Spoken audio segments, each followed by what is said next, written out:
Greetings, welcome back to the ECD second semester laboratory, unit number 2, session number 10. It's about Zener diode.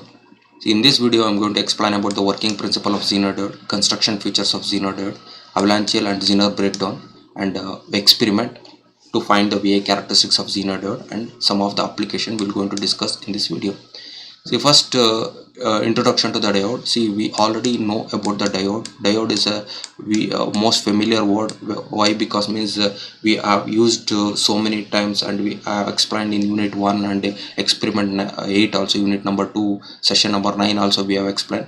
Diode is a two electrode called as an anode and cathode. Diode is made up of two terminal, that is called anode and cathode, and it's made up of semiconductor called as a PN junction diode. The semiconductor are silicon, germanium, selenium, or gallium arsenide. There is a one more semiconductor, gallium arsenide. With that we can use to manufacturing the diode. See, Zener diode is also kind of a diode, but it's specially made. The Clarence Melvin Zener is the scientist. Here the name Zener, that's why they call that as a Zener. He firstly invented the Zener breakdown in electrical insulator. Then they manufactured the Zener diode in a Bell laboratory, developed of the Zener diode, which was duly named after him. So this is about history. The Zener diode. Zener diode is a type of diode. It's permits current flows not only in forward direction, it's also in reverse direction. See, ಇದರ ಅರ್ಥ ಏನು, Zener diode ಅನ್ನು ನಾವು forward bias ಅಲ್ಲಿ use ಮಾಡಬಹುದು, reverse bias ಅಲ್ಲಿ use ಮಾಡಬಹುದು. But ordinary diode ನಾವು ರಿವರ್ಸ್ ಬಯಾಸ್ ಅಲ್ಲಿ ಯೂಸ್ ಮಾಡೋದಿಲ್ಲ. ಇದನ್ನ ನಾವು ನೆನ್ಪಿಟ್ಕೊಬೇಕಾಗುತ್ತೆ.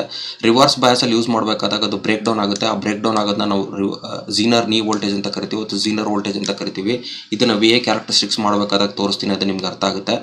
ಪ್ರಾಕ್ಟಿಕಲ್ ಆಗಿ ನಾವು Zener ಡಯೋಡ್ ನೋಡಿದಾಗ ಈ ತರ ಕಾಣಿಸುತ್ತೆ. ಇಲ್ಲಿ ನಾವು ನೋಡಬಹುದು ಕೆಲವೊಂದು ಸಿಂಬಲ್, ಕೆಲವೊಂದು ಮಾರ್ಕೆಟ್ ಅಲ್ಲಿ ಅವೈಲಬಲ್ ಇರೋ Zener ಡಯೋಡ್ಗಳು ನಾನು ಇಲ್ಲಿ ಇಟ್ಟಿದ್ದೀನಿ. ಇಲ್ಲಿ ಬ್ಲಾಕ್ ಸ್ಟ್ರಿಪ್ ಇದೆ ಒಂದು ಸೈಡು, ಅದು ಇಂಡಿಕೇಟ್ ಮಾಡುತ್ತೆ ಏನು, anode terminal cathode terminal indicate ಮಾಡ್ಕೊಳ್ಳುತ್ತೆ. And this about anode terminal ಇಂಡಿಕೇಶನ್ಗೋಸ್ಕರ ಇಲ್ಲಿ ಬ್ಲಾಕ್ ಸ್ಟ್ರಿಪ್ ಕೊಟ್ಟಿದ್ದಾರೆ. So this anode and this cathode. ಇದು ಪ್ರಾಕ್ಟಿಕಲ್ ಅಪಿಯರೆನ್ಸ್, ಸಿಲಿಂಡ್ರಿಕಲ್ ಶೇಪ್ ಇರುತ್ತೆ, ಒಂದು ಬ್ಲಾಕ್ ಸ್ಟ್ರಿಪ್ ಇರುತ್ತೆ. ಅಂಡ್ ದ ಸಿಂಬಲ್, ನಾವು ಸಿಂಬಲ್ ನೋಡಿದಾಗ ಸೇಮ್ ಆಸ್ ಡಯೋಡ್, ಬಟ್ ಏನಾಗುತ್ತೆ ಇಲ್ಲಿ ಟಿಲ್ಟ್ ಆಗಿರುತ್ತೆ. ಸೊ ಇದನ್ನು ನಾವು ಝೆಡ್ ಥರ ನಾವು ಅಸ್ಯೂಮ್ ಮಾಡ್ಕೊಬೋದು. ಸೊ ಇದು Zener diode ಸಿಂಬಲ್ ಆಗುತ್ತೆ. ಇದು ಈ ಆರೋ ಇಂಡಿಕೇಶನ್ ಏನಾಗುತ್ತೆ, ಫಾರ್ವರ್ಡ್ ಡೈರೆಕ್ಷನ್ ಅಲ್ಲಿ ಕರೆಂಟ್ ಫ್ಲೋ ಆಗುತ್ತೆ ಅಂತ ಹೇಳೋದಕ್ಕೋಸ್ಕರ. Zener diode is a reverse bias properly doped crystal, the sharp breakdown voltage and operated in breakdown voltage. ನಾನು ಹೇಳಿದೆ Zener diode is a specially made up of diode. Specially made ಅಂತ ನಾವು ಹೇಗೆ ಕರಿತೀವಿ ಅಂದರೆ, ಇದು ರಿವರ್ಸ್ ಬಯಾಸ್ ಅಲ್ಲಿ work ಆಗುತ್ತೆ. ರಿವರ್ಸ್ ಬಯಾಸ್ ಅಲ್ಲಿ ವರ್ಕ್ ಆಗಬೇಕು ಅಂದ್ರೆ ದಿನ ಹೆವಿ ಡೂಪ್ಡ್ ಮಾಡ್ತೀವಿ. Heavy doped means it's a process of adding the impurity to an pure silicon semiconductor. Pure semiconductor ಇಂಪ್ಯೂರಿಟಿಗೆ ಆಡ್ ಮಾಡೋ ಪ್ರೋಸೆಸ್ನ ನಾವು ಡೂಪ್ಡ್ ಅಂತ ಕರಿತೀವಿ. ಆ ಇಂಪ್ಯೂರಿಟೀಸ್ ಪ್ರಮಾಣ ಏನಿರುತ್ತೆ, ನಂಬರ್ ಆಫ್ ಇಂಪ್ಯೂರಿಟೀಸ್ನ ಜಾಸ್ತಿ ಮಾಡಿದಾಗ ಅದನ್ನು ನಾವು ಹೆವಿ ಡೂಪ್ಡ್ ಅಂತ ಕರಿತೀವಿ.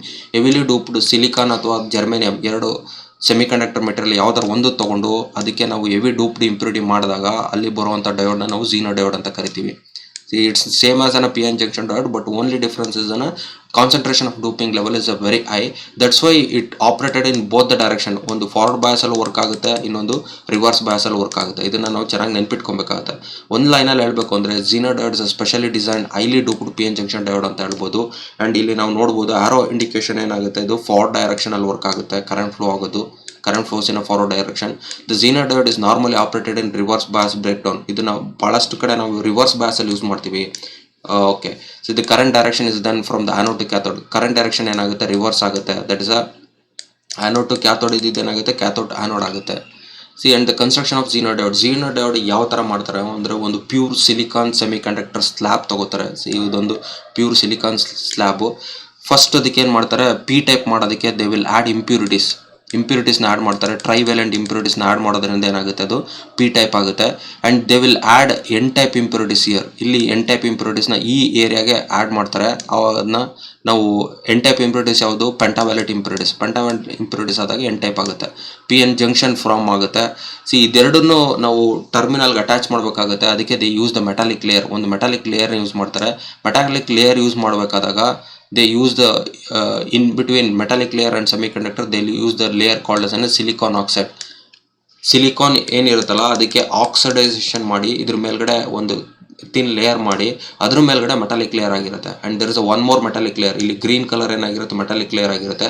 ಇದಕ್ಕೆ ಟರ್ಮಿನಲ್ ಅಟ್ಯಾಚ್ ಆಗಿರುತ್ತೆ. Like terminal it's made up of conductor. ಇದು ಒಂದು ಟರ್ಮಿನಲ್ ಕ್ಯಾಥೋಡ್ ಅಂತ ಕರಿತೀವಿ, ಇನ್ನೊಂದು ಟರ್ಮಿನಲ್ ಆ್ಯನೋಡ್ ಅಂತ ಕರಿತೀವಿ. ಯಾವ ಟರ್ಮಿನಲ್ಲು ಪಿಗೆ ಅಟ್ಯಾಚ್ ಆಗಿರುತ್ತೆ ಅದನ್ನು ಆ್ಯನೋಡ್ ಅಂತ ಕರಿತೀವಿ, ಯಾವ ಟರ್ಮಿನಲ್ ಎನ್ಗೆ ಅಟ್ಯಾಚ್ ಆಗಿರುತ್ತೆ ಅದು ಕ್ಯಾಥೋಡ್ ಅಂತ ಕರಿತೀವಿ. ಇದು ಪ್ರೋಸೆಸ್, ಕನ್ಸ್ಟ್ರಕ್ಷನ್ ಪ್ರೋಸೆಸ್ ಅಂತ ನಾವು ಹೇಳ್ಬೋದು. ಯಾವ ಥರ ಝೀನರ್ ಡಯೋಡ್ನ ನಾವು ಮಾಡ್ತೀವಿ ಅಂತ. ಒಂದು ಸಿಲಿಕಾನ್ ಸ್ಲ್ಯಾಬ್ ತೊಗೊಂಡು ಅದಕ್ಕೆ ಫಸ್ಟ್ ಟ್ರೈವೆಲೆಂಟ್ ಇಂಪ್ಯೂರಿಟೀಸ್ನ ಆ್ಯಡ್ ಮಾಡ್ತೀವಿ ಅರ್ಧ, ಆಮೇಲೆ ಅದ್ರ ಮೇಲ್ಗಡೆ ಪೆಂಟಾವೆಲೆಂಟ್ ಇಂಪ್ಯೂರಿಟೀಸ್ ಆ್ಯಡ್ ಮಾಡ್ತೀವಿ. ಬಟ್ ಈ ಇಂಪ್ಯೂರಿಟಿ ಲೆವೆಲ್ ಏನಾಗಿರುತ್ತೆ, ತುಂಬ ಹೈಲಿ ಕಾನ್ಸಂಟ್ರೇಷನ್ ಆಗುತ್ತೆ. That's why they called as an heavy doped ಅಂತ ಕರೆಯೋದು. ಹಾಗಾಗಿ ಇದನ್ನು ಝೀನರ್ ಡಯೋಡ್ ಅಂತ ಕರಿತೀವಿ. ಇದು ಹೆವಿ ಡೂಪ್ಡ್ ಆಗಿಲ್ಲ ಅಂದರೆ ಏನಾಗುತ್ತೆ, ಇದು ಜಸ್ಟ್ ನಾರ್ಮಲ್ ಡಯೋಡ್ ಆಗುತ್ತೆ, ರಿವರ್ಸ್ ಬಯಾಸಲ್ಲಿ ವರ್ಕ್ ಆಗಲ್ಲ. ಇದನ್ನು ನೀವು ಚೆನ್ನಾಗಿ ನೆನ್ಪಿಟ್ಕೊಳ್ಳಿ. ವರ್ಕಿಂಗ್ ಆಫ್ ಝೀನರ್ ಡಯೋಡ್ ಯಾವ ಥರ ವರ್ಕ್ ಆಗುತ್ತೆ ಅಂತ ತಗೊಬೇಕಾದಾಗ ನಾವು ಆಲ್ರೆಡಿ ಪ್ರೀವಿಯಸ್ಲಿ ವರ್ಕಿಂಗ್ ಆಫ್ ಡಯೋಡ್ನ ನಾವು ಡಿಸ್ಕಷನ್ ಮಾಡಿದ್ದು. It works only in forward direction, reverse ಡೈರೆಕ್ಷನಲ್ಲಿ ವರ್ಕ್ ಆಗಲ್ಲ ಅಂತ ನಾವು ತಿಳ್ಕೊಂಡಿದ್ದು. ಬಟ್ ಝೀನರ್ ಡಯೋಡ್ ಅಂತ ತೊಗೊಂಡಾಗ ಎರಡು ಡೈರೆಕ್ಷನಲ್ಲಿ ವರ್ಕ್ ಆಗುತ್ತೆ. ಒಂದು ಫಾರ್ವರ್ಡ್ ಡೈರೆಕ್ಷನಲ್ಲಿ ವರ್ಕ್ ಆಗುತ್ತೆ, ಇನ್ನೊಂದು ರಿವರ್ಸ್ ಡೈರೆಕ್ಷನಲ್ಲಿ ವರ್ಕ್ ಆಗುತ್ತೆ. The operator Zener diode is like a normal diode in forward direction normal diode ಈಗ ವರ್ಕ್ ಆಗುತ್ತೆ, ಅದೇ ಥರ ವರ್ಕ್ ಆಗುತ್ತೆ. This means majority current flows through the device when the forward potential is applied. Forward potential apply ಮಾಡಿದಾಗ majority current flow ಆಗುತ್ತೆ. Xenon diode is heavy doped ಆಗಿರೋದ್ರಿಂದ its depletion width is very thin. Depletion layer ಅಂತ ನಾವು ಏನು discussion ಮಾಡಿದ್ವು, where the point of the P ಮತ್ತು N meet ಆಗುತ್ತಲ್ಲ, ಆ ಲೇಯರ್ ಅಲ್ಲಿ ಒಂದು ಥಿನ್ ಲೇಯರ್ ಕ್ರಿಯೇಟ್ ಆಗುತ್ತೆ. ಅದನ್ನು ನಾವು ಡಿಪ್ಲೇಷನ್ ಲೇಯರ್ ಅಂತ ಕರಿತೀವಿ. ಆ ಡಿಪ್ಲೇಷನ್ ಲೇಯರ್ ತುಂಬ ಥಿನ್ ಆಗಿರುತ್ತೆ because of heavily doped. Due to this more current flows through zener diode as compare to normal junction diode. ನಾವು ನಾರ್ಮಲ್ ಜಂಕ್ಷನ್ ಡಯೋಡ್ ಕಂಪೇರ್ ಮಾಡಿದಾಗ ಝೀನರ್ ಡಯೋಡ್ ಅಲ್ಲಿ larger amount of the current flow ಆಗುತ್ತೆ. It specially act in the breakdown region in the reverse bias condition. Reverse bias condition ಅಲ್ಲಿ breakdown ಆಗುತ್ತೆ. ಆ reverse bias ಅಲ್ಲಿ ಆಗೋ breakdown ಅನ್ನು ನಾವು ಎರಡು ಥರ ಹೇಳ್ಬೋದು. ಒಂದು ಝೀನರ್ ಬ್ರೇಕ್ಡೌನ್ ಮತ್ತು ಅವಲಾಂಚಲ್ ಬ್ರೇಕ್ಡೌನ್ ಅಂತ ಹೇಳ್ತೀವಿ. ಇದನ್ನು ಅರ್ಥ ಮಾಡ್ಕೊಬೇಕು ಅಂದರೆ ಫಸ್ಟು ಅವಲಾಂಚಲ್ ಬ್ರೇಕ್ಡೌನ್ ಅಂದರೆ ಏನು ಅಂತ ಅರ್ಥ ಮಾಡ್ಕೊಬೇಕು. ತುಂಬ ಸಿಂಪಲ್ ಕಾನ್ಸೆಪ್ಟು. ಅವಲಾಂಚಲ್ ಬ್ರೇಕ್ಡೌನ್ ಅಂದಾಗ ನಾವು ಒಂದು ಝೀನರ್ ಡಯೋಡ್ನ ತೊಗೊಂಡು ನಾವು ಅದಕ್ಕೆ ರಿವರ್ಸ್ ಬಯಾಸ್ ವೋಲ್ಟೇಜ್ ಹಾಕ್ತೀವಿ. That is a P side, ಇದು ಎನ್ ಸೈಡ್ ಆಗಿರುತ್ತೆ. ರಿವರ್ಸ್ ಬಯಾಸ್ ಅಂದರೆ ಇದಕ್ಕೆ ನೆಗೆಟಿವ್ ಕನೆಕ್ಟ್ ಮಾಡಬೇಕು, ಇದಕ್ಕೆ ಪಾಸಿಟಿವ್ ಕನೆಕ್ಟ್ ಮಾಡಬೇಕು. ಅಂದರೆ ರಿವರ್ಸ್ ಪೊಲಾರಿಟಿ ವೋಲ್ಟೇಜ್ನ ನಾವು ಅಪ್ಲೈ ಮಾಡಿದಾಗ ಝೀನರ್ ಡಯೋಡ್ಗೆ ರಿವರ್ಸ್ ಬಯಾಸ್ ಕಂಡೀಷನಲ್ಲಿ ಏನಾಗುತ್ತದು, ಕರೆಂಟ್ ಫ್ಲೋ ಆಗೋದಿಲ್ಲ. Why because means there is a depletion layer ಇರುತ್ತೆ. ಒಂದು ಪಿ ಮತ್ತು ಎನ್ ಸೈಡಲ್ಲಿ ಮೀಟ್ ಆಗೋದಕ್ಕೆ ಇಲ್ಲಿ ಒಂದು ಡಿಪ್ಲೀಷನ್ ಲೇಯರು ಕ್ರಿಯೇಟ್ ಆಗಿರುತ್ತೆ. ಈ ಡಿಪ್ಲೀಷನ್ ಲೇಯರಲ್ಲಿ ಇಲ್ಲಿ ನಮಗೆ ನೋಡಿದಾಗ ಪಿ ಸೈಡಲ್ಲಿ ಅಯಾನ್ಸ್ ಕ್ರಿಯೇಟ್ ಆಗಿರುತ್ತೆ. ಇಲ್ಲಿ ನಾವು ವಿ ಕ್ಯಾನ್ ಸಿ ಇದು ಡಿಪ್ಲೀಷನ್ ಲೇಯರು, ಇದು ಪಿ ಸೈಡ್ ಅಂತ ತೊಗೊಬೋದು. ಆ್ಯಂಡ್ ದಿಸ್ ಎನ್ ಸೈಡ್ ಆಗುತ್ತೆ. ಇಲ್ಲಿ ಹೋಲ್ಸ್ ಕ್ರಿಯೇಟ್ ಆಗಿದೆ, ದಿಸ್ ಎಲೆಕ್ಟ್ರಾನ್ಸ್ ಕ್ರಿಯೇಟ್ ಆಗಿದೆ, ಇಲ್ಲಿ ಹೋಲ್ಸ್ ಕ್ರಿಯೇಟ್ ಆಗಿದೆ. ದಟ್ ಇಸ್ ಅಯಾನ್, ಇದು ಪಾಸಿಟಿವ್ ಅಯಾನು, ಇದು ನೆಗೆಟಿವ್ ಅಯಾನ್ಸ್ ಕ್ರಿಯೇಟ್ ಆಗಿದೆ. ಈ ಥರ ಥಿನ್ ಲೇಯರ್ ಕ್ರಿಯೇಟ್ ಆಗಿರುತ್ತೆ. ಅವಲಾಂಚಲ್ ಬ್ರೇಕ್ ಡೌನ್ ಆದಾಗ ಆ ಥಿನ್ ಲೇಯರ್ ಕ್ರಿಯೇಟ್ ಆಗಿರೋದ್ರಿಂದ ನಾವು ಮೋರ್ ಎಲೆಕ್ಟ್ರಿಕ್ ಫೀಲ್ಡ್ ಅಪ್ಲೈ ಮಾಡಿದಾಗ, ರಿವರ್ಸ್ ಎಲೆಕ್ಟ್ರಿಕ್ ಫೀಲ್ಡ್ ಅಪ್ಲೈ ಮಾಡಿದಾಗ ಆ ಡಿಪ್ಲೇಷನ್ ಲೇಯರಲ್ಲಿ ಒಂದು ಎಲೆಕ್ಟ್ರಿಕ್ ಫೀಲ್ಡ್ ಕ್ರಿಯೇಟ್ ಆಗುತ್ತೆ. Reverse biased voltage is applied. ತುಂಬ ರಿವರ್ಸ್ ಬಯಾಸ್ಡ್ ಹೋದಾಗ minority carrier experience acceleration and moves in high velocity. ಈ ಟೈಮಲ್ಲಿ ಡಿಪ್ಲೇಷನ್ ಲೇಯರು ಬ್ರೇಕ್ ಆಗೋದಿಲ್ಲ, ಎಲೆಕ್ಟ್ರಿಕ್ ಫೀಲ್ಡ್ ಅಪ್ಲೈ ಆಗಿದೆ. ಬಟ್ ಇಲ್ಲೇನಾಗುತ್ತೆ, ಮೈನಾರಿಟಿ ಕ್ಯಾರಿಯರ್ ಅಂತ ನಾವೇನು ತೊಗೋತೀವಲ್ಲ, ನಮ್ಗೆ ಇಲ್ಲಿ ಅರ್ಥ ಮಾಡ್ಕೊಬೇಕಾಗಿರೋದೇನು, ಸೆಮಿ ಕಂಡಕ್ಟರಲ್ಲಿ ಎರಡು ಇರುತ್ತೆ, ಒಂದು ಮೆಜಾರಿಟಿ ಕ್ಯಾರಿಯರು ಮತ್ತು ಮೈನಾರಿಟಿ ಕ್ಯಾರಿಯರು. ಎನ್ ಟೈಪ್ ಅಂತ ತೊಗೊಂಡಾಗ electrons is the majority carrier, holes is the majority carrier P ಟೈಪ್ಗೆ. ಇಲ್ಲಿ ಹೋಲ್ಸ್ ಏನಾಗುತ್ತೆ, ಮೈನಾರಿಟಿ ಕ್ಯಾರಿಯರ್ ಆಗುತ್ತೆ. ಇಲ್ಲಿ ಏನಾಗುತ್ತೆ, ಎಲೆಕ್ಟ್ರಾನ್ಸ್ ಮೈನಾರಿಟಿ ಕ್ಯಾರಿಯರ್ ಆಗುತ್ತೆ.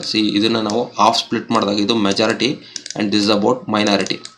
ಮೈನಾರಿಟಿ ಆರ್ ವೆರಿ ಲೆಸ್, ತುಂಬ ಕಡಿಮೆ ನಂಬರಲ್ಲಿ ಇರುತ್ತೆ. ಈ ಮೈನಾರಿಟಿ ಚಾರ್ಜ್ ಕ್ಯಾರಿಯರ್ ಏನಾಗುತ್ತೆ, ಮೂಮೆಂಟ್ ಆಗುತ್ತೆ. ಇಲ್ಲಿ ಪಿ ಟು ಎನ್ ಆಗುತ್ತೆ and N to P movement ಆಗುತ್ತೆ. ಈ minority charge carrier experience acceleration, ಅದು ತುಂಬ ಆಕ್ಸಿಲರೇಟೆಡ್ ಆಗಿ ಮೂವ್ ಆಗುತ್ತೆ ಬಿಕಾಸ್ ಆಫ್ ಎಲೆಕ್ಟ್ರಿಕ್ ಫೀಲ್ಡ್. ಈ ಎಲೆಕ್ಟ್ರಿಕ್ ಫೀಲ್ಡ್ ಇರೋದ್ರಿಂದ ಈ ಮೂಮೆಂಟ್ ಆಗಬೇಕಾದ್ರೆ ಏನಾಗುತ್ತೆ, ಒಂದು electrons they will be collide with the near by atom ಜೊತೆ ಕೊಲಾಯ್ಡ್ ಆಗುತ್ತೆ. ಆ್ಯಂಡ್ ಒನ್ ಮೋರ್ ಥಿಂಗ್ ಏನಪ್ಪ, ಇದು ಹೈಲಿ ಡೂಪ್ಡ್ ಆಗಿರೋದ್ರಿಂದ ಮೋರ್ ನಂಬರ್ ಆಫ್ ಮೈನಾರಿಟಿ ಕ್ಯಾರಿಯರ್ಸು ಇರುತ್ತೆ ಅಂತ ಹೇಳ್ಬೋದು. The minority carriers colloid with the atoms and generate the number of free electron. ಅದು ಒಂದ್ಸರಿ ಕೊಲಾಯ್ಡ್ ಆದಾಗ ಅದೇನಾಗುತ್ತೆ, ಫ್ರೀ ಎಲೆಕ್ಟ್ರಾನ್ಸ್ನ ರಿಲೀಸ್ ಮಾಡುತ್ತೆ. And this free electrons again collide with some other electrons and again it releases the free electrons. This is called multiplicative action ಅಂತ ಕರೀಬೋದು. It's like nuclear reactor ಅಲ್ಲಿ ಹೇಗೆ chain ತರ react ಆಗ್ತಾ ಹೋಗುತ್ತೆ, ಆ ತರ ಇದು ರಿಯಾಕ್ಟ್ ಆಗ್ತಾ ಹೋಗುತ್ತೆ. ಒಂದು ಡ್ಯಾಶ್ ಹೊಡೆದು ಕೊಲೈಡ್ ಆಗಿ ಒಂದು ಎಲೆಕ್ಟ್ರಾನ್ ರಿಲೀಸ್ ಆಗುತ್ತೆ, ಅದು ಇನ್ನೊಂದು ಕೊಡೋದು ಅದು ರಿಲೀಸ್ ಆಗುತ್ತೆ. ಈ ತರ ಮೋರ್ ನಂಬರ್ ಆಫ್ ಫ್ರೀ ಎಲೆಕ್ಟ್ರಾನ್ಸ್ಗಳು ರಿಲೀಸ್ ಆಗುತ್ತೆ. This is because multiplication action. ಈ ಮಲ್ಟಿಪ್ಲಿಕೇಶನ್ ಆಕ್ಷನ್ ಇಂದ ಒನ್ ಪಾಯಿಂಟ್ ಆಫ್ ಟೈಮಲ್ಲಿ ಬ್ರೇಕ್ ಡೌನ್ ಆಗುತ್ತೆ. ಯಾವುದು depletion layer. The high potential in reverse bias is required in causes of avalanche break down. ಈ break down ಆಗೋದಕ್ಕೆ they call that is avalanche break down. Avalanche break down ಆಗೋದು ಯಾವುದರಿಂದ, ಡಯೋಡ್ಗೆ reverse bias voltage apply ಮಾಡಿದೀವಿ. Reverse bias voltage apply ಮಾಡಿರೋದ್ರಿಂದ minority carrier movement ಆಗುತ್ತೆ. Movement of minority carrier ಏನಾಗುತ್ತೆ, collide with some other atoms and releases the free electrons. ಅದು free electrons release ಮಾಡುತ್ತೆ. ಈ ಫ್ರೀ ಎಲೆಕ್ಟ್ರಾನ್ಸ್ ಏನಾಗುತ್ತೆ, ಮತ್ತೆ ಇನ್ನೊಂದು ಆಟಮ್ ಜೊತೆ ಕೊಲೈಡ್ ಆಗಿ ಇನ್ನೊಂದು ಫ್ರೀ ಎಲೆಕ್ಟ್ರಾನ್ಸ್ ಆಗುತ್ತೆ. This will becomes a multiplication action. ಇನ್ನೊಂದು ಈ ತರ ಆಗ್ತಾ ಹೋಗಿ ಏನಾಗುತ್ತೆ, more number of electrons depletion layer ಅಂತ ನಾವೇನು ಕರಿತೀವಲ್ಲ, ಇಲ್ಲೊಂದು ಗೇಟ್ ಕ್ರಿಯೇಟ್ ಆಗಿರುತ್ತಲ್ಲ, ಈ ಗೇಟ್ ಏನಾಗುತ್ತೆ, ಬ್ರೇಕ್ ಆಗುತ್ತೆ. ಈ ಬ್ರೇಕ್ ಆದಾಗ ಐ ಕರೆಂಟ್ ಫ್ಲೋ ಆಗುತ್ತೆ. ಅದನ್ನ ನಾವು ಅವಲಾಂಚಲ್ ಬ್ರೇಕ್ ಡೌನ್ ಅಂತ ಕರಿತೀವಿ. This I current is responsible for permanent destruction. ನಾವು ನಾರ್ಮಲ್ ಡಯೋಡ್ ಅಂತ ತಗೊಂಡಾಗ ಈ ತರ ಅವಲಾಂಚಲ್ ಬ್ರೇಕ್ ಡೌನ್ ಆಯಿತು ಅಂದರೆ this diode will not able to use it for further application. ನಾವು ಇದನ್ನು ಮತ್ತೆ ಯೂಸ್ ಮಾಡೋಕ್ಕಾಗಲ್ಲ. ಅಂದ್ರೆ ಅರ್ಥ ಏನಾಗುತ್ತೆ, ಅದು ಬ್ರೇಕ್ ಡೌನ್ ಆಗಿದೆ, ಅದು ಹಾಳಾಗಿದೆ, ಡೆಸ್ಟ್ರಾಯ್ ಆಗಿದೆ. ಬಟ್ ಈ ಝೀನೋ ಡಯೋಡ್ನ ನಾವು ಸ್ಪೆಷಲ್ ಆಗಿ ಮಾಡಿರ್ತೀವಿ. ಸ್ಪೆಷಲ್ ಆಗಿ ಏನಕ್ಕೆ ಅಂತಂದರೆ, ಮ್ಯಾನುಫ್ಯಾಕ್ಚರಿಂಗ್ ಪ್ರೋಸೆಸ್ಸಲ್ಲಿ ಅದನ್ನು ಡೂಪ್ಡ್ ಆಗಿ ಮಾಡಿರೋದ್ರಿಂದ it will be able to manage this. ಇದನ್ನು ಮ್ಯಾನೇಜ್ ಮಾಡೋದಕ್ಕೆ ಮ್ಯಾನುಫ್ಯಾಕ್ಚರಿಂಗ್ ಪ್ರೋಸೆಸ್ಸಲ್ಲಿ ಅವಲಾಂಚಲ್ ಡಯೋಡ್ನ ಈ ಥರ ಡಿಸೈನ್ ಮಾಡಿರ್ತಾರೆ. ಇದು ಡೆಸ್ಟ್ರಾಯ್ ಆಗದೆ ಥರ ಬ್ರೇಕ್ ಡೌನ್ ಆಗಿ ಅಲ್ಲಿ ಕಂಡಕ್ಷನ್ ಆಗೋ ಥರ ಮಾಡಿರ್ತಾರದು. The avalanche break down occurs I value of reverse voltage. ನಾವು ರಿವರ್ಸ್ ವೋಲ್ಟೇಜ್ ಜಾಸ್ತಿ ಅಪ್ಲೈ ಮಾಡಿದಾಗ ಅವಲಾಂಚಲ್ ಬ್ರೇಕ್ ಡೌನ್ ಆಗುತ್ತೆ. ಇದು ಒಂದು ವರ್ಕಿಂಗು ಝೀನರ್ ಡಯೋಡಲ್ಲಿ. There is one more concept called zener break down. Zener ಡಯೋಡಲ್ಲಿ ಎರಡು ಥರ ಬ್ರೇಕ್ ಡೌನ್ ಆಗುತ್ತೆ, ಒಂದು ಅವಲಾಂಚಲ್ ಬ್ರೇಕ್ ಡೌನ್ ಮತ್ತು zener break down. Zener break down ಹೇಗಾಗುತ್ತೆ ಅಂದರೆ, ಝೀನರ್ ಬ್ರೇಕ್ ಡೌನು ಇದು ರಿವರ್ಸ್ ಬಯಾಸಲ್ಲಿ ಆಗುತ್ತೆ. ರಿವರ್ಸ್ ಬಯಾಸಲ್ಲಿ ಝೀನರ್ ವೋಲ್ಟೇಜ್ ಅಂತ ನಾವೇನು ಕರಿತೀವಲ್ಲ, ನೀ ವೋಲ್ಟೇಜು ಅದಕ್ಕಿಂತ ಕಡಿಮೆ ಇದ್ದಾಗ, ರಿವರ್ಸ್ ವೋಲ್ಟೇಜ್ ನಾವೇನು ಅಪ್ಲೈ ಮಾಡಿರ್ತೀವಲ್ಲ ಆ voltage value less than the reverse biasing voltage. Knee voltage Zener break down ವೋಲ್ಟೇಜ್ಗಿಂತ ಕಡಿಮೆ ಇದ್ದಾಗ ಝೀನರ್ ಬ್ರೇಕ್ ಡೌನ್ ಆಗುತ್ತೆ. ಝೀನರ್ ಬ್ರೇಕ್ ಡೌನ್ ಹೇಗಾಗುತ್ತೆ ಅಂದರೆ, ಸಿಂಪಲ್ ಆಗಿ ಹೇಳ್ಬೇಕು ಅಂತಂದರೆ, ಈ ಜಂಕ್ಷನ್ ನಾವೇನು ಪಿ ಎನ್ ಜಂಕ್ಷನ್ ಅಂತ ನಾವು ಏನು ಕರಿತೀವಲ್ಲ, ಇಲ್ಲಿ ಅಯಾನ್ಸ್ ಕ್ರಿಯೇಟ್ ಆಗಿರುತ್ತೆ. ಇದು ವೆರಿ ಥಿನ್ ಲೇಯರ್. ಇದು ಯಾಕೆ ಥಿನ್ ಲೇಯರ್ ಕ್ರಿಯೇಟ್ ಆಗಿದೆ ಅಂದರೆ, ಇಟ್ಸ್ ವೆರಿ ಹೈಲಿ ಡೂಪ್ಡ್ ಆಗಿರೋದ್ರಿಂದ ಡಿಪ್ಲೀಷನ್ ಲೇಯರು ತುಂಬ ಥಿನ್ ಆಗಿರುತ್ತೆ. ತುಂಬ ಥಿನ್ ಅಂತಂದರೆ ಇಟ್ಸ್ ಲೈಕ್ ನ್ಯಾರೋ ಆಗಿರುತ್ತೆ, ನಾಟ್ ಲೈಕ್ ನಾರ್ಮಲ್ ಡಯೋಡಲ್ಲಿ ಡಿಪ್ಲೀಷನ್ ಬಿಡ್ತು ಲಾರ್ಜ್ ಆಗಿರುತ್ತೆ ಅಂತ ನಾವು ಹೇಳಿರ್ತೀವಲ್ಲ, ಆ ಥರ ಇರೋದಿಲ್ಲ. ಇದು ಥಿನ್ ಆಗಿರುತ್ತೆ. ಈ ಟೈಮಲ್ಲಿ ನಾವು ರಿವರ್ಸ್ ಎಲೆಕ್ಟ್ರಿಕ್ ಫೀಲ್ಡ್ ಕ್ರಿಯೇಟ್ ಮಾಡಿದಾಗ ಇಲ್ಲಿ ಒಂದು ಎಲೆಕ್ಟ್ರಿಕ್ ಫೀಲ್ಡ್ ಕ್ರಿಯೇಟ್ ಆಗುತ್ತೆ. ಇಲ್ಲಿ ಮೈನಸ್ ವೋಲ್ಟೇಜ್ ಕ್ರಿಯೇಟ್ ಮಾಡಿದಾಗ ಇಲ್ಲಿ ಒಂದು ಮೈನಸ್ ವೋಲ್ಟೇಜ್ ಕ್ರಿಯೇಟ್ ಆಗುತ್ತೆ. ಇಂಟೆನ್ಸಿಟಿ ಆಫ್ ದಿಸ್, ಈ ಎಲೆಕ್ಟ್ರಿಕ್ ಫೀಲ್ಡ್ ಇಂದ the consequence of this field is generated depletion reaction. Electric field ಇಂದ ಏನಾಗುತ್ತೆ, ಡಿಪ್ಲೀಷನ್ ಕ್ರಿಯೇಟ್ ಆಗುತ್ತೆ. ದ ಇಂಟೆನ್ಸಿಟಿ ಆಫ್ ಫೀಲ್ಡ್, ಈ field zener break down voltage ಅಲ್ಲಿ VZ ಅಂತ ಕರಿತೀವಿ ಶಾರ್ಟ್ ಫಾರ್ಮ್ ಅಲ್ಲಿ, V∗Z is such that higher than the ಆ zener break down voltage ಏನಾಗಿದೆ, it pulls the valency electron from the band near by the depletion layer. ಇಲ್ಲಿರೋ ಇದರಲ್ಲಿ ಒಂದು ಎಲೆಕ್ಟ್ರಾನ್ನ ಪುಲ್ಔಟ್ ಮಾಡುತ್ತೆ because of this negative voltage, zener voltage. It pull outs the electrons from their valency band and due to this electrons start flows. ಇದರಲ್ಲಿ ಆಟಮಲ್ಲಿ ನಮಗೆ ಎಲೆಕ್ಟ್ರಾನ್ನ pull out ಮಾಡಿದಾಗ ಏನಾಗುತ್ತೆ, ಇಟ್ ಸ್ಟಾರ್ಟ್ಸ್ ಫ್ಲೋ. ಇಲ್ಲಿಗೆ ಫ್ಲೋ ಆಗೋಕ್ಕೆ ಸ್ಟಾರ್ಟ್ ಆಗುತ್ತೆ. ಇಲ್ಲಿ ಎಲೆಕ್ಟ್ರಾನ್ಸ್ ಬರುತ್ತೆ, ಇಲ್ಲಿ ರೀಕಾಂಬಿನೇಷನ್ ಆಗುತ್ತೆ. Again it will pull out the electron from the near by atom at the depletion ಲೇಯರಲ್ಲಿ. ಇದನ್ನ ನೀವು ನೆನ್ಪಿಟ್ಕೊಬೇಕು. ಝೀನರ್ ಬ್ರೇಕ್ ಡೌನ್ ಅಂತಂದ್ರೆ ಆಟಮ್ ಅಲ್ಲಿ ಫೋರ್ಸ್ಫುಲ್ ಆಗಿ ಎಲೆಕ್ಟ್ರಾನ್ ನ ಪುಲ್ಔಟ್ ಮಾಡುತ್ತೆ. ಆ ಎಲೆಕ್ಟ್ರಾನ್ ಪುಲ್ಔಟ್ ಆಗಿ ಏನಾಗುತ್ತೆ, ಅದು ಪಿ ಜಂಕ್ಷನ್ಗೆ ಮೂವ್ಮೆಂಟ್ ಆಗುತ್ತೆ. ಈ ಮೂವ್ಮೆಂಟ್ ಆಗೋ ಟೈಮಲ್ಲಿ ಏನಾಗುತ್ತೆ, ಜಂಕ್ಷನ್ ಬ್ರೇಕ್ ಡೌನ್ ಆಗುತ್ತೆ. ಇದನ್ನ ನಾವು ಝೀನರ್ ಬ್ರೇಕ್ ಡೌನ್ ಅಂತ ಕರಿತೀವಿ. ಬಟ್ ಅವಲಾಂಚಲ್ ಬ್ರೇಕ್ ಡೌನ್ ಏನಾಗುತ್ತೆ, ಮೈನಾರಿಟಿ ಚಾರ್ಜ್ ಕ್ಯಾರಿಯರ್ ಕೊಲೈಡ್ ಆಗಿ one more free electron release ಮಾಡುತ್ತೆ, ಅದು ಇನ್ನೊಂದು ಕೊಲೈಡ್ ಆಗಿ ಅದು ಇದಾಗುತ್ತೆ. ಎರಡು ಕಾನ್ಸೆಪ್ಟು ಏನಾಗುತ್ತೆ, ರಿವರ್ಸ್ ಬಯಾಸ್ ಅಲ್ಲೇ ಎಕ್ಸ್ಪ್ಲೈನ್ ಮಾಡಿದ್ದು ನಾವು. Avalanche break down reverse bias ಅಲ್ಲಿ ಆಗುತ್ತೆ, Zener break down reverse bias ಅಲ್ಲಿ ಆಗುತ್ತೆ. ಬಟ್ ಝೀನರ್ ಬ್ರೇಕ್ ಡೌನ್ ಯಾವಾಗ ಆಗುತ್ತೆ ಅಂದ್ರೆ, it less than that reverse bias voltage. ನಾವು ಅಪ್ಲೈ ಮಾಡೋ reverse bias voltage Zener break down ವೋಲ್ಟೇಜ್ಗಿಂತ ಕಡಿಮೆ ಇದ್ದಾಗ ಇಲ್ಲಿ ಏನಾಗುತ್ತೆ, ಎಲೆಕ್ಟ್ರಿಕ್ ಫೀಲ್ಡ್ ಕ್ರಿಯೇಟ್ ಆಗುತ್ತೆ. ಈ ಎಲೆಕ್ಟ್ರಿಕ್ ಫೀಲ್ಡ್ ಏನಾಗುತ್ತೆ, ಆಟಮ್ ಅಲ್ಲಿರೋ ಎಲೆಕ್ಟ್ರಾನ್ನ ಪುಲ್ಔಟ್ ಮಾಡುತ್ತೆ ಏನು ವೇಲೆನ್ಸಿ ಬ್ಯಾಂಡ್ ಇಂದ. ಅದು ಪುಲ್ಔಟ್ ಮಾಡಿದಾಗ ಏನಾಗುತ್ತೆ, electron will be move to the P ಸೈಡ್ಗೆ ಮೂವ್ಮೆಂಟ್ ಆಗುತ್ತೆ. ಆ ಟೈಮಲ್ಲಿ ಏನಾಗುತ್ತೆ, ಈ ಡಿಪ್ಲೀಷನ್ ಲೇಯರ್ ಬ್ರೇಕ್ ಡೌನ್ ಆಗುತ್ತೆ. Due to this current flows ಆಗುತ್ತೆ ಇನ್ ರಿವರ್ಸ್ ಬಯಾಸ್ ಡೈರೆಕ್ಷನ್. ಹಾಗಾಗಿ this is the main concept. ಇದರಿಂದನೇ ನಾವು ಅದನ್ನ ರಿವರ್ಸ್ ಬಯಾಸ್ ಅಲ್ಲಿ ಯೂಸ್ ಮಾಡೋದು. ಇದು ವರ್ಕಿಂಗ್ ಆಫ್ ಝೀನರ್ ಡಯೋಡ್ ಆಯಿತು. The difference between zener break down and avalanche break down ಇಲ್ಲಿ ನಿಮ್ಗೆ ಕ್ಲಿಯರ್ ಆಗುತ್ತೆ. ಝೀನರ್ ಬ್ರೇಕ್ ಡೌನ್ ಅಂದ್ರೇನು, ಅವಲಾಂಚಲ್ ಬ್ರೇಕ್ ಡೌನ್ ಅಂದ್ರೇನು. ಎರಡು ರಿವರ್ಸ್ ಬಯಾಸ್ ಅಲ್ಲಿ ಯೂಸ್ ಮಾಡ್ತೀವಿ. ಇದು ರಿವರ್ಸ್ ಬಯಾಸ್ ಅಲ್ಲಿ, ಇದು ರಿವರ್ಸ್ ಬಯಾಸ್ ಅಲ್ಲಿ. This occurs at the junction which being heavily doped with narrow depletion layer. Heavy doped ಆಗಿರಬೇಕು, ನ್ಯಾರೋ ಡಿಪ್ಲೀಷನ್ ಲೇಯರ್ ಇರಬೇಕು, ಅವಾಗ ಮಾತ್ರ ಆಗುತ್ತೆ. This occurs at the junction which being lightly doped having wider depletion layer. Wider depletion ಬಿಡುತ್ತಿರಬೇಕು, lightly doped ಇದ್ದಾಗ avalanche break down ಆಗುತ್ತೆ. This break down voltage sets the very strong electric field across the narrow range. Strong electric field ನ set ಮಾಡುತ್ತೆ across the narrow range. Here the electric field is not strong enough to produce the Zener break down. Electric field not enough to produce the Zener break down voltage. Here the electric field is very strong to rupture the covalent bond. ಇಲ್ಲಿ covalent bond ನ break ಮಾಡುತ್ತೆ, ಹೊಡೆದಾಕ್ತು forcefully. Covalent bond ಅಂತಂದ್ರೆ ಏನು? Atom free electrons outermost orbit ಮತ್ತೆ ಇದನ್ನ ಒಂದು force ಇಂದ ಇಟ್ಕೊಂಡಿರುತ್ತೆ, ಅದನ್ನ ನಾವು ಕೋವೆಲೆಂಟ್ ಬಾಂಡ್ ಅಂತ ಕರಿತೀವಿ. ಆ ಬಾಂಡ್ ಬ್ರೇಕ್ ಆದಾಗ ಏನಾಗುತ್ತೆ? ಆ ಎಲೆಕ್ಟ್ರಾನ್ ಫ್ರೀ ಆಗುತ್ತೆ. ಆ ಫ್ರೀ ಆದ ಎಲೆಕ್ಟ್ರಾನ್ ಏನಾಗುತ್ತೆ ನೆಕ್ಸ್ಟ್ ಫರ್ದರ್ ಆಟಮ್ ಜೊತೆ ಕ್ರಿಯೇಟ್ ಆಗುತ್ತೆ, that is called electron hole pair. So ಇದರಿಂದ ಏನಾಗುತ್ತೆ? ಬ್ರೇಕ್ ಡೌನ್ ಆಗುತ್ತೆ, ಅದನ್ನ ನಾವು ಝೀನರ್ ಬ್ರೇಕ್ ಡೌನ್ ಅಂತ ಕರಿತೀವಿ. ಬಟ್ ಅವಲಾಂಚಲ್ ಬ್ರೇಕ್ ಡೌನ್ ಏನಾಗುತ್ತೆ? ಮೈನಾರಿಟಿ ಕ್ಯಾರಿಯರ್ಸ್ ಇಂದ ಆಗುತ್ತೆ, ಕೊಲೈಡ್ ಆಗಿ ಮಲ್ಟಿಪ್ಲಿಕೇಟಿವ್ ಆಕ್ಷನ್ ಅಲ್ಲಿ ಬ್ರೇಕ್ ಡೌನ್ ಆಗುತ್ತೆ, ಅದನ್ನ ನಾವು ಅವಲಾಂಚಲ್ ಬ್ರೇಕ್ ಡೌನ್ ಅಂತ ಕರಿತೀವಿ. ಇದೆಷ್ಟೇ ಡಿಫರೆನ್ಸ್ ಝೀನರ್ ಬ್ರೇಕ್ ಡೌನ್ ಮತ್ತೆ avalanche break down. Zener diode circuit, ನಾವು ಝೀನರ್ ಡಯೋಡ್ ನ ಯೂಸ್ ಮಾಡಬೇಕಾದಾಗ ಯಾವ ತರ ಯೂಸ್ ಮಾಡಬೇಕು ಸರ್ಕ್ಯೂಟ್ ಅಲ್ಲಿ ಅಂತಂದಾಗ ಇದು ತುಂಬಾ ಕಾನ್ಸೆಪ್ಟ್, ಬಹಳಷ್ಟು ಜನಕ್ಕೆ ಗೊತ್ತಿರೋದಿಲ್ಲ. ಝೀನರ್ ಡಯೋಡ್ ನ ಯಾವ ತರ ಯೂಸ್ ಮಾಡಬೇಕು ಅಂದ್ರೆ, ಒಂದು ರಿವರ್ಸ್ ಬಯಾಸ್ ಅಲ್ಲಿ ಯೂಸ್ ಮಾಡ್ತೀವಿ. Most of the application reverse bias ಅಲ್ಲಿ ಇರುತ್ತೆ. ರಿವರ್ಸ್ ಬಯಾಸ್ ಅಲ್ಲಿ ಯೂಸ್ ಮಾಡಬೇಕಾದಾಗ ಅದಕ್ಕೊಂದು ಸೀರೀಸ್ ಆಗಿ ಒಂದು ರೆಸಿಸ್ಟರ್ ನ ಕನೆಕ್ಟ್ ಮಾಡಲೇಬೇಕಾಗುತ್ತೆ. ಯಾಕಂದ್ರೆ this will act as a current limiting. ಇದನ್ನ ಮಾಡಿಲ್ಲ ಅಂದ್ರೆ ಏನಾಗುತ್ತೆ? ನಿಮ್ ಝೀನರ್ ಡಯೋಡ್ಗೆ ಮ್ಯಾಕ್ಸಿಮಮ್ ಕರೆಂಟ್ ಫ್ಲೋ ಆದಾಗ ರಿವರ್ಸ್ ಬಯಾಸ್ ಅಲ್ಲಿ ಅದು ಸುಟ್ಟೋಗೋ ಸಾಧ್ಯತೆ ಇರುತ್ತೆ. ಅದು ಆಗ್ಬಾರ್ದು. ಝೀನರ್ ಡಯೋಡ್ ನ ಪ್ರೊಟೆಕ್ಟ್ ಮಾಡಬೇಕು ಅಂದಾಗ ನಾವು ಒಂದು ಸರ್ಕ್ಯೂಟ್ ಎಲಿಮೆಂಟ್ ಯೂಸ್ ಮಾಡಬೇಕಾಗುತ್ತೆ. ಆ ಸರ್ಕ್ಯೂಟ್ ಎಲಿಮೆಂಟ್ ನ ನಾವು ರೆಸಿಸ್ಟರ್ ಅಂತ ಕರಿತೀವಿ. ಯಾಕೆ ಇದನ್ನ ಯೂಸ್ ಮಾಡ್ತೀವಿ ಅಂದ್ರೆ, which opposes the flow of current. Flow of current ನ ಅಪೋಸ್ ಮಾಡುತ್ತೆ. ರೆಸಿಸ್ಟೆನ್ಸ್ ಡೆಫಿನೇಷನ್ ಅದು. ಆ ರೆಸಿಸ್ಟೆನ್ಸ್ ವ್ಯಾಲ್ಯೂನ ಸೀರೀಸ್ ಕನೆಕ್ಟ್ ಮಾಡಿದಾಗ ಇದು ಬ್ರೇಕ್ ಡೌನ್ ಆದಾಗ ಏನಾಗುತ್ತೆ? ಲಾರ್ಜರ್ ಕರೆಂಟ್ ಫ್ಲೋ ಆಗೋದನ್ನ ಅವಾಯ್ಡ್ ಮಾಡುತ್ತೆ. ಯಾಕಂದ್ರೆ ಇದು ಸ್ವಲ್ಪ ಅಪೋಸ್ ಮಾಡುತ್ತೆ ಯಾವುದು? ರೆಸಿಸ್ಟೆನ್ಸ್. ಈ ರೆಸಿಸ್ಟೆನ್ಸ್ ವ್ಯಾಲ್ಯೂ ಕ್ಯಾಲ್ಕುಲೇಟ್ ಮಾಡೋದಕ್ಕೆ ಒಂದು ಫಾರ್ಮುಲಾ ಇದೆ. ಕರೆಂಟ್ ನಮಗೆ ಝೀನರ್ ಡಯೋಡ್ ಅಲ್ಲಿ ಎಷ್ಟು ಕರೆಂಟ್ ಫ್ಲೋ ಆಗಬೇಕು ಅಂತ ಡೇಟಾ ಶೀಟ್ ಅಲ್ಲಿ ಕೊಟ್ಟಿರುತ್ತೆ. ಆ ಕರೆಂಟ್ಗೆ ಓಮ್ಸ್ ಲಾ ಅಪ್ಲೈ ಮಾಡಬೇಕಾಗುತ್ತೆ. See we know that Ohm's law V equal to I into R ಅಂತ ಕರಿತೀವಿ ನಾವು. The I equal to V by R ಅಂತ ನಮ್ಗೆ ಗೊತ್ತಿದೆ. ಸಿ ಇಲ್ಲಿ ವಿ ಯಾವುದು? Voltage across the diode. ನಮ್ಮ ಡಯೋಡ್ ಏನಾಗಿರುತ್ತೆ? ಇದು V1 ಅಂತ ಅಪ್ಲೈಡ್ ವೋಲ್ಟೇಜ್ ಆದರೆ ಇದು V2 ಅಂತ ತಗೋತೀವಿ ನಾವು. V1 minus V2 divide by R. See this is the concept to find the current ಎಷ್ಟು ಫ್ಲೋ ಆಗಬೇಕು, ನನ್ನ ವ್ಯಾಲ್ಯೂ ಆಫ್ ರೆಸಿಸ್ಟರ್ಸ್ ಎಷ್ಟಿರಬೇಕು ಅನ್ನೋದಕ್ಕೆ ಇದಾಗುತ್ತೆ. ಇದು ಝೀನರ್ ಡಯೋಡ್. ಇದನ್ನ ಇಲ್ಲದೆ ನಾವು ಯೂಸ್ ಮಾಡೋಕ್ಕಾಗಲ್ಲ. ನೀವು ಯಾವುದೇ ಒಂದು ಅಪ್ಲಿಕೇಶನ್ ಅಲ್ಲಿ ಯೂಸ್ ಮಾಡಬೇಕು ಅಂದಾಗ ಝೀನರ್ ಡಯೋಡ್ಗೆ ಒಂದು ರೆಸಿಸ್ಟರ್ ಹಾಕಬೇಕಾಗುತ್ತೆ. ಅದು ಕರೆಂಟ್ ಲಿಮಿಟ್ ಆಗುತ್ತೆ. ಯಾಕಂದ್ರೆ ರಿವರ್ಸ್ ಬಯಾಸ್ ಡೈರೆಕ್ಷನ್ ಅಲ್ಲಿ ನಾವು ಅದನ್ನ ಇಲ್ಲಿ ಹೇಳಿದ್ದೀನಿ, is places limit the current into diode in reverse bias direction. Otherwise large amount of current would flows through that and it could destroy. ಇಲ್ಲ ನೀವು ಅದನ್ನ ಯೂಸ್ ಮಾಡಿಲ್ಲ ಅಂದ್ರೆ ಏನಾಗುತ್ತೆ? ಲಾರ್ಜ್ ಅಮೌಂಟ್ ಕರೆಂಟ್ ಹೋಗುತ್ತೆ, ಅದು ಸುಟ್ಟೋಗುತ್ತೆ, ಮತ್ತೆ ಯೂಸ್ ಮಾಡೋಕ್ಕಾಗಲ್ಲ. ನೀವು ಪದೇ ನೀವೇನಾಗುತ್ತೆ? ಹೊಸ ಡಯೋಡ್ ಹಾಕಬೇಕಾಗುತ್ತೆ. It's a useless. ಹಾಗಾಗಿ it is very important and it is necessary. You have to insert one resistors along with the Zener diode. ಆ ರೆಸಿಸ್ಟೆನ್ಸ್ ವ್ಯಾಲ್ಯೂ ಕ್ಯಾಲ್ಕುಲೇಟ್ ಮಾಡಬೇಕು ಅಂದ್ರೆ ಇದು ಫಾರ್ಮುಲಾ. ಅಂಡ್ ಝೀನರ್ ಡಯೋಡ್ ಏನೋ ಡೈರೆಕ್ಷನ್, ಫಾರ್ವರ್ಡ್ ಬಯಾಸ್ ಡೈರೆಕ್ಷನ್ ಅಂತಂದ್ರೆ ನಾವು already ಹೇಳಿದ್ವು. Zener diode ನ anode to cathode. ಇದೊಂದು ಐಡಿಯಲ್ ಆಗಿ ತಗೊಂಡಿರೋದು. ಇಲ್ಲಿ ನಾನು ರೆಸಿಸ್ಟರ್ ಕನೆಕ್ಟ್ ಮಾಡಿಲ್ಲ. ಇಲ್ಲಿ ಹೇಳ್ಬಿಟ್ಟು ಸರ್ ಯಾಕೆ ಇಲ್ಲಿ ಕನೆಕ್ಟ್ ಮಾಡಿಲ್ಲ ಅಂತ ಕೇಳ್ಬೋದು. ಬಟ್ ಜಸ್ಟ್ ಎಕ್ಸ್ಪ್ಲೈನ್ ಮಾಡೋದಕ್ಕೋಸ್ಕರ ಇದು ಮಾಡೋದು. ಆನೋಡ್ನ ಪಾಸಿಟಿವ್ ಟರ್ಮಿನಲ್ಗೆ ವೋಲ್ಟೇಜ್ VB ಅಂತ ತಗೋದು. ಕ್ಯಾಥೋಡ್ನ ಇದು ಕನೆಕ್ಟ್ ಮಾಡಿದಾಗ ನಾವು ಇದು ಫಾರ್ವರ್ಡ್ ಬಯಾಸ್ ಡೈರೆಕ್ಷನ್ ಅಂತ ಕರಿತೀವಿ. ಇಲ್ಲಿ ನಾರ್ಮಲ್ ಡಯೋಡ್ ಅಲ್ಲಿ ಹೇಗೆ ಫ್ಲೋ ಆಗುತ್ತೆ ಅದೇ ತರ ಸಿಲಿಕಾನ್ ಡಯೋಡ್ ಅಂತ ತಗೊಂಡಾಗ 0.7 ವೋಲ್ಟೇಜ್ಗಿಂತ ಜಾಸ್ತಿ ಅಪ್ಲೈ ಮಾಡಿದಾಗ ಏನಾಗುತ್ತೆ? ಕರೆಂಟ್ ಫ್ಲೋ ಆಗುತ್ತೆ. ಇಲ್ಲಿಂದ ಇದಕ್ಕೆ ಇಟ್ ಬಿಕಮ್ಸ್ ಆನ್ ಆಗುತ್ತೆ. Current will start flow. Less than 0.7 ಕೊಟ್ಟಾಗ ಏನಾಗುತ್ತೆ? No current flows across this point anode to cathode.